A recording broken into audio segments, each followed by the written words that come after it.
saveur divine. Cette bonne nouvelle du royaume sera prêchée dans le monde entier pour servir de témoignage à toutes les nations. Alors viendra la fin. Ce pain céleste vous est présenté par Immaculée Niraneza. Shalom, shalom, mes bien-aimés qui écoutent cette émission Saveur divine. Que la paix de notre Seigneur, le ressuscité, soit avec vous. J'espère vraiment que la joie de Pâques continue à émerveiller, à éclairer votre esprit. En tout cas, de mon côté, c'est pareil.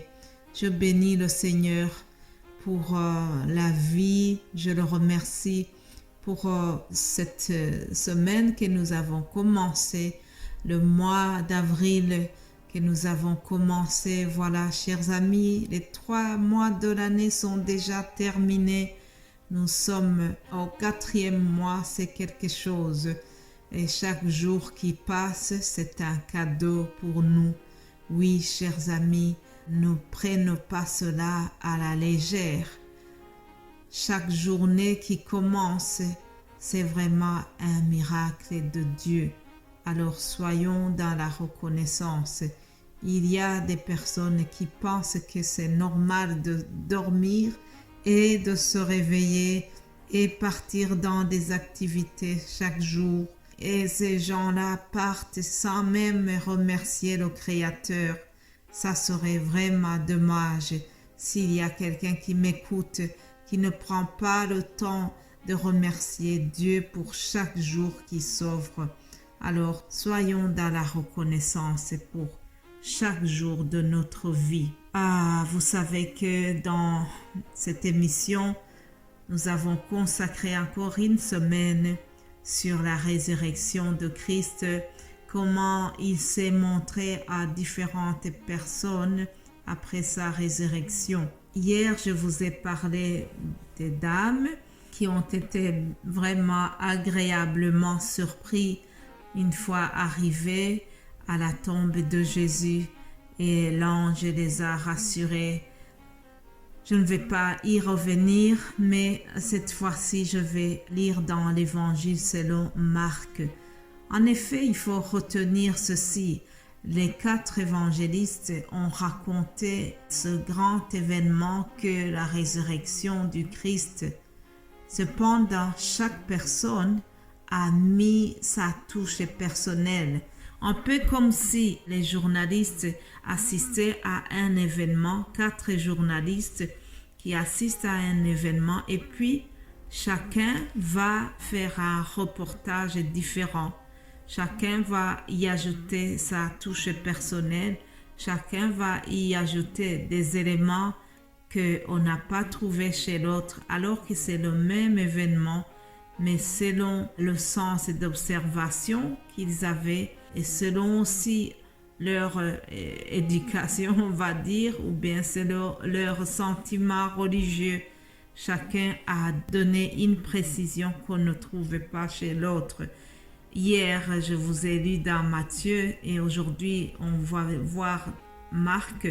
Marc, lui, va souligner l'incrédulité qui a été remarquable. L'incrédulité parmi les gens qui ont appris la nouvelle de la résurrection. D'ailleurs, le titre d'aujourd'hui, c'est « Attention à l'incrédulité ». Lisons Marc 16 à partir du verset 8. « Elles sortirent du sépulcre et s'enfuirent. La peur et le trouble les avaient saisies et elles ne dirent rien à personne à cause de leur effroi. Jésus étant ressuscité le matin du jour de la semaine, apparut d'abord à Marie de Magdala, de laquelle il avait chassé 7 démons. Elle alla emporter la nouvelle à ceux qui avaient été avec lui et qui s'affligeaient et pleuraient. Quand ils entendirent qu'il vivait et qu'elle l'avait vu, ils ne le crurent point. Après cela, il apparut sous une autre forme à 2 d'entre eux qui étaient en chemin pour aller à la campagne. ils revinrent l'annoncer aux autres qui ne les crurent pas non plus. Enfin, il apparut aux 11 pendant qu'ils étaient à table et il leur reprocha leur incrédulité et la dureté de leur cœur parce qu'ils n'avaient pas cru ce qu'il avait vu ressusciter. Ça, c'est Jésus-Christ qui reproche à ces différentes personnes de leur incrédulité. Chers amis, il est étonnant de voir que durant son ministère, Jésus-Christ a souvent parlé à ses disciples de l'événement de la résurrection. Il les avait prévenus. Cependant, quand la chose est arrivée, beaucoup n'ont pas cru, comme on vient de le lire, et Jésus va les reprocher de cela. Attention à l'incrédulité, chers amis. L'incrédulité étouffe notre foi. Or, sans la foi, il est impossible de plaire à notre Dieu. Ça, j'y reviendrai après. Remarquez qu'à plusieurs occasions, Jésus-Christ a reproché donc à ses disciples de leur incrédulité. Jésus constatait que cette manque de foi empêchait les miracles de s'accomplir.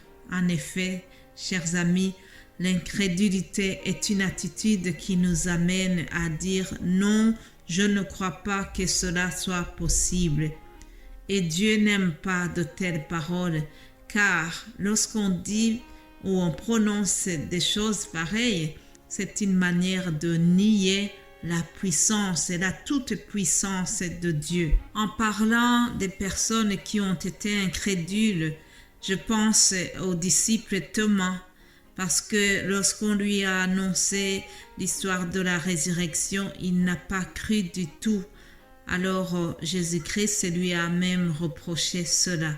Je suis venu vous dire que nous devons faire attention, que nous devons augmenter notre foi. Chaque fois que nous doutons, chaque fois que nous ne voulons pas croire à ce que Jésus-Christ a dit, ça c'est l'incrédulité qui monte. Attention à l'incrédulité. Je vais terminer cet audio en vous lisant Hébreux 11, 6. Or, sans la foi, il est impossible de lui être agréable, car il faut que celui qui s'approche de Dieu croit que Dieu existe et qu'il est le rémunérateur de ceux qui le cherchent.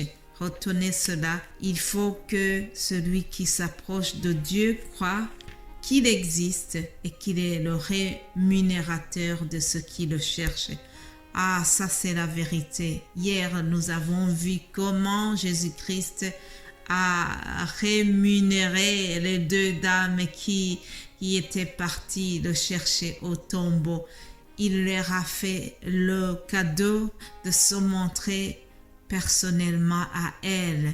Jésus n'a pas permis qu'elles se contentent de l'information que l'ange avait donnée. Non, il a voulu se montrer personnellement à elle. Ça, c'est une rémunération de ceux qui cherchent Dieu. Alléluia. Mon frère, ma sœur qui vient d'écouter ce message, sachez que l'incrédulité est un obstacle à notre foi.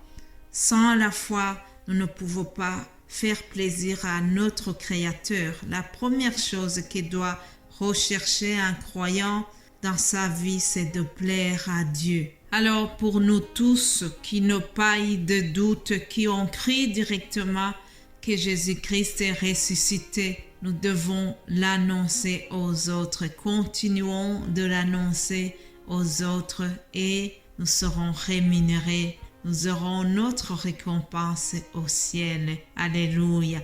Il y a une couronne de vie qui nous attend là-haut, chers amis. Passez une agréable journée et nous allons continuer demain par la grâce divine. Amen.